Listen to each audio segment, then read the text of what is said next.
essai, Arnaud Gascon-Nadon. Comment ça va, Arnaud? Très bien, toi? Je pense que c'est la première fois qu'on va parler de ce bonhomme-là. Mais il était à peu près temps. On fait souvent ce genre d'étirement-là, d'ailleurs, avant. Oui, monsieur. José Maltos. Oui. D'ailleurs, d'après moi, si on le met d'un 2 litres de liqueur et on le shake un peu, on va avoir tout un show. Penses-tu qu'il rentre? Pas certain qu'il rentre. Ça va prendre un 4 litres minimum. Osé, non pas Mentos, mais Maltos. Exact. Les vrais sages. Oui. 8 en 9 depuis le début de la saison. C'est le place kicker, c'est le batteur de précision des Alouettes. 8 en 9. 6 en 6 au dernier match, dont une réussite sur 50 verges, Arnaud. L'impression que ce gars-là se dit, je suis à un botté raté d'être retourné dans mon pays. Ça me tente pas. Non, mais écoute, nous, on fait pas ça, nous aussi. Hein? Non, mais c'est un joueur étranger, là. Oui, absolument. Puis il faut que les gens le sachent. C'est rare, un batteur étranger. Non, absolument. Puis, je veux dire, c'est pas la première fois que, par exemple, au Québec, quand t'as un gars qui parle espagnol au secondaire, tu disais, t'es-tu capable de botter à la balle? Tu sais, c'est le genre de réflexe qu'on avait au secondaire. Exactement. T'as tout à fait raison. Force est d'admettre que ce gars-là, il est arrivé de l'expansion que la Ligue canadienne de football a essayé de faire vers ce qu'on appelle le Global Expansion. Donc, d'aller vers d'autres pays que celui des États-Unis et du Canada. Pour aller chercher des joueurs, pour idéalement aller chercher un nouveau marché aussi de téléspectateurs. Chose qui a été comme promis, annoncée, mais bizarrement faite. Puis je vais te le dire comme ça, là, mais on n'a pas vu, disons, la CFL s'exporter au Mexique, aller jouer un match comme c'était peut-être anticipé, ou aller en Europe aussi faire des matchs d'exhibition. Ceux qui le font sont au sud de la frontière. Ils le font, eux autres. Ils s'en vont encore au Brésil cette année, ils retournent en Europe. On annonce à peu près 17 matchs dans les 5 prochaines années là, dans la NFL au niveau international. Donc, cette expansion-là a vu un gars comme José Maltos faire des belles choses en ce moment. Byron l'a préféré à David Côté, qui est un ancien du Rouge et Or, qui avait une belle carrière, qui ne joue plus maintenant dans la Ligue canadienne parce que José Maltos a gagné ce poste-là et le mérite et le garde. Donc, il y a certaines belles histoires comme ça. Il y en a d'autres qui jouent pour Winnipeg, finit la saison, retournent au Japon, puis ils vont gagner le championnat national de football au Japon. Il y a ce genre d'histoire-là individuelle en ce moment dans la CFL. Elle ne s'est pas concrétisée vers vraiment l'obtention de nouveaux marchés. Mais c'est à voir, hein. Il y a d'autres marchés de football qui explosent en ce moment. On va voir comment la CFL va se positionner.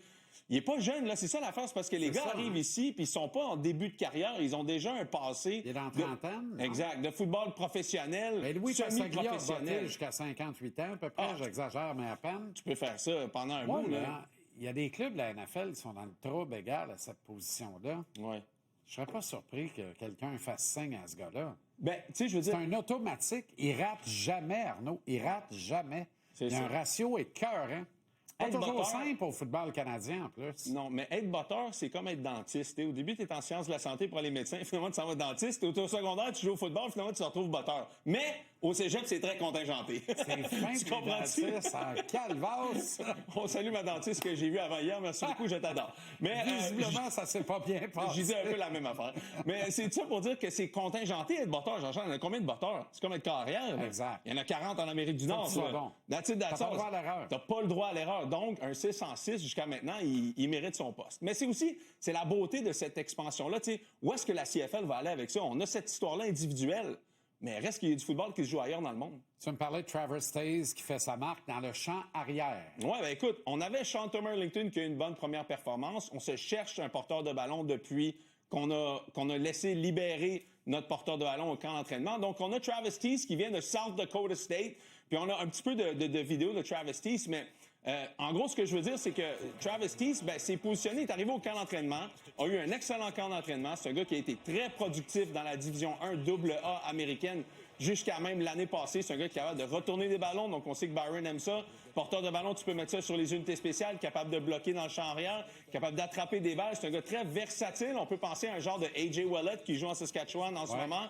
Mais c'est le prototype joueur excellent de la Ligue canadienne de football. C'est un gars qui sort du Division 1 AA, donc a pas eu de NIL, a pas eu d'argent nécessairement d'un gros programme. C'est un gars qui a fait son 4 ans, qui a dominé, qui a été dans la salle de poids. C'est pas un gars qui va arriver ici avec la grosse tête, qui a envie de jouer au football. Et on le voit à South Dakota, qui a eu une excellente carrière au niveau universitaire. Donc, c'est vraiment le prototype vers quoi la CFL doit se tourner pour avoir des jeunes joueurs professionnels. Tu vois le match de jeudi comme un premier gros test. Pourtant, Edmonton est 0-2, mais là, c'est un quart numéro 1 devant nous. Whoop! C'est pas Cody. Ouais. Il est-tu à se demander pourquoi il n'est pas resté ici? Non, mais c'est à se demander. Ça va vite dans une ligue professionnelle quand même. Cody Fajardo, l'année passée, s'il ne s'était pas blessé, probablement aurait été nommé comme joueur le plus utile de la conférence de l'Est. Donc, il se retrouve maintenant dans l'Ouest à seconder Trey Ford, qui est un peu la petite perle que Edmonton a, qui essaie de développer un produit canadien. Mais c'est pas nécessairement, je te dirais, c'est le plus gros défi jusqu'à maintenant, pas nécessairement parce qu'Edmonton a un bon début de saison. Mais voyager dans l'Ouest, on sait ce que c'est au hockey, c'est la même affaire au football. Pour une équipe de l'Est, aller jouer dans l'Est, c'est compliqué. Et les Alouettes n'ont pas eu beaucoup de succès dans les dernières années. Ça change jeudi, on l'aura dit ici. Oui. Merci Arnaud, salutations à tous les denturologistes. Oui. Hey, vous êtes c'est contingenté. Essentiel. Il faut retenir que c'est contingenté au Vous êtes cégep. essentiel. Absolument. Oui, Alors, vous êtes des soies. Ça serait pas chic.